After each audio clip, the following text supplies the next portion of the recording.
Hey everyone, my name is Darian Marazzo and I am the Student Experiences Assistant with Into Suffolk. And today I'm going to give a little tutorial on using your Outlook and the importance of your email and kind of some key factors to pay attention to when you're checking your email. So first you want to open your Outlook. It should either be on your desktop or it could be down below if you already have it open. And you will see kind of your home email page. So in the top is where you have some of your important ribbons. The most important one and the default one is going to be the home ribbon. And from here, you're going to have different icons underneath with a few drop-down menus that will allow you to do a little bit more options within that specific task. So the first thing we're going to focus on is kind of down below as well. So here you have your mail, your calendar, your people, and your tasks. So we're going to start with the mail section. So you should see your email right here listed on the left-hand banner. There is going to be an arrow that allows you to open and collapse items under this email. So you want to pay close attention to that because sometimes if some of these arrows are collapsed, you won't be able to see some important emails or specific items that you are looking for. So we're going to start at the top with your favorites. Under favorites, you're going to have an automatic inbox, sent items, drafts, and deleted items. But you can always add new folders to your favorites, kind of key things that you're working on or wanting to pay attention to. So in order to create a new folder, you're going to look on the left-hand side and you're going to highlight where you would like this new folder to be created. So mostly you want to do a folder under kind of like your general email. The folders will allow you to keep things organized, especially the emails that you've already read and replied to, and kind of keep them in one area. So for example, if you want to make a folder specific to one of your classes, and every email related to that class will now live in that folder. So you will right click and you'll just type new folder and you will type your class name. And now it'll live over in the left-hand side. So any email that you receive about that class, you can just move that right over like so, and it'll live under the class name. If you want that folder to live in your favorites, you'll right click that folder and you'll have it show in your favorites. So however you want, the best way you think to keep yourself organized, you can also create subfolders under that folder that you created. So for example, if you have one of your classes and you have project number 1, so that way you know that you are going to that specific class and looking for that specific project that you are working on.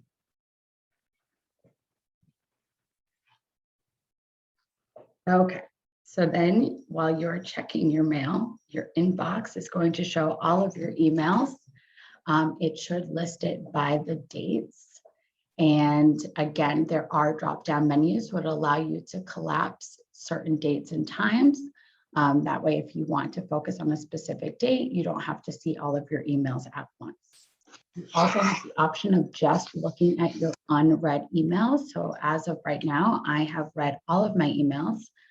But if you had specific emails that you had not read yet, it'll show under this folder. You can also search your current mailbox and you can search by a person's name that you were looking for an email from. You can search by a subject line. So for example, my boss, Sophie, sometimes I want to find an email specifically from her.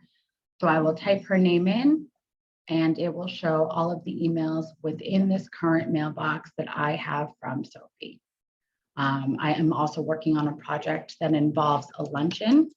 And so I can type the keyword lunch and it will show all of the emails that I have that have the word lunch within that email.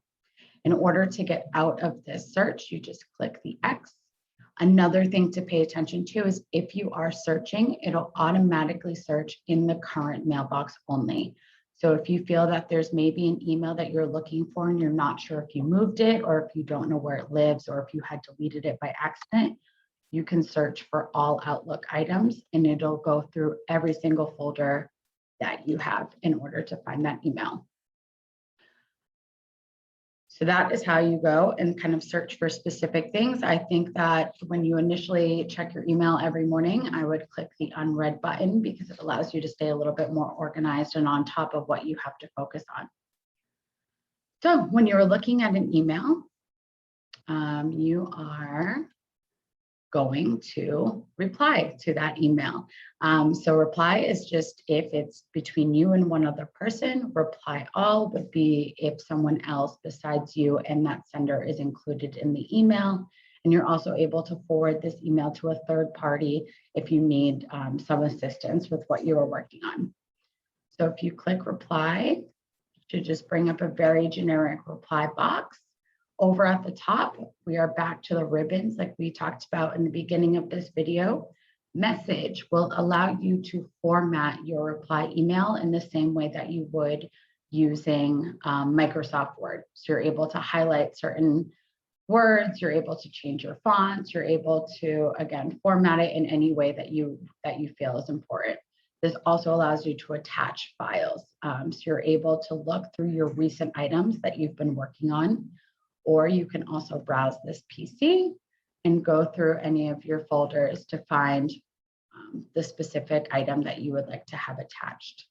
If it is easier for you, you can also choose this pop-out option, which will make the reply a whole new page. So then you're basically just going to want to hit send once you've finished replying to that email. And what I think is best is to, once you've replied, move that email to the appropriate folder to give your inbox a little bit of organization. Another thing that you want to focus on down below is your calendar. So here is where you will have any meetings that you have accepted, any meetings that you have been invited to, or any appointments that you want to show on your calendar in order to keep you organized, but also to allow instructors and staff and other peers to know when you are and when you are not available. So in order to make your own appointments, you're basically just going to want to go to that day of the week.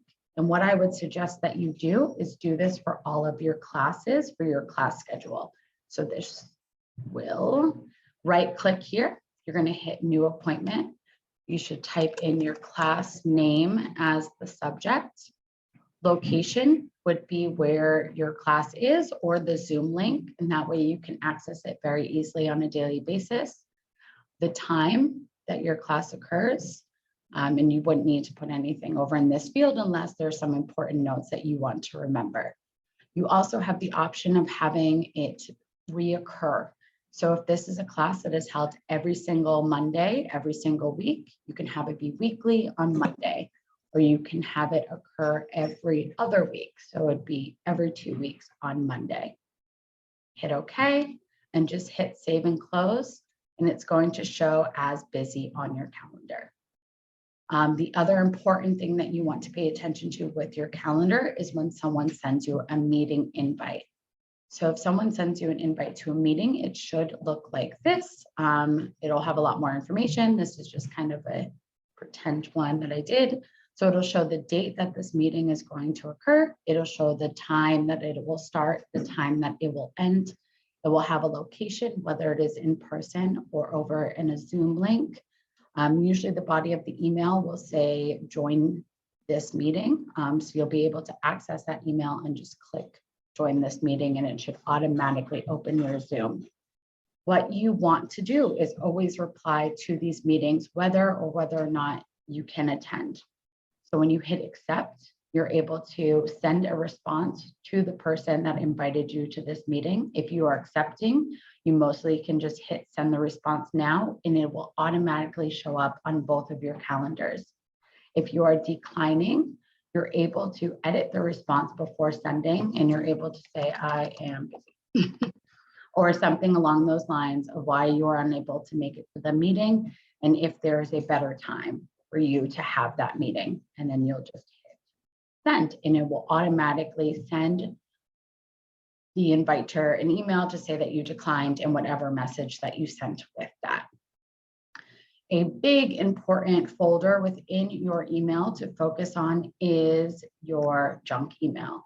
So your junk email might have a lot of emails that are sent from the school, from specific people within the school, and you won't see it in your inbox. You won't see it automatically. It won't show up in your unread. So please focus on your junk email on a daily basis, just in case there is something important that ended up in there by accident. I would highly recommend that you check your email at least 3 times a day, once in the morning, once in the afternoon, and once at night. It is very important to reply to your emails and kind of stay on top of certain projects and meetings that you have going on. You can also use the tasks down below, and that will allow you to create to-do lists. It'll allow you to mark the importance of those to-do lists. All you need to do is type in a new task. So create email video, and you can set a priority if it's low, normal, or high. You can have a due date on there. You can have a follow-up option for yourself as a reminder, and you can save and close that. And once you've completed it, you can open that up and you can mark it as complete, and it will disappear off of your to-do list. Okay, so I think that those are the main important things of your Outlook email. If you have any more questions or want any more additional information, there's a lot more to Outlook than I described, but it's a little bit more intense, and this is kind of just a basic overall description. So feel free to reach out to me at any time. I'm more than happy to help in any way possible, and I hope this video was helpful. Thank you, guys.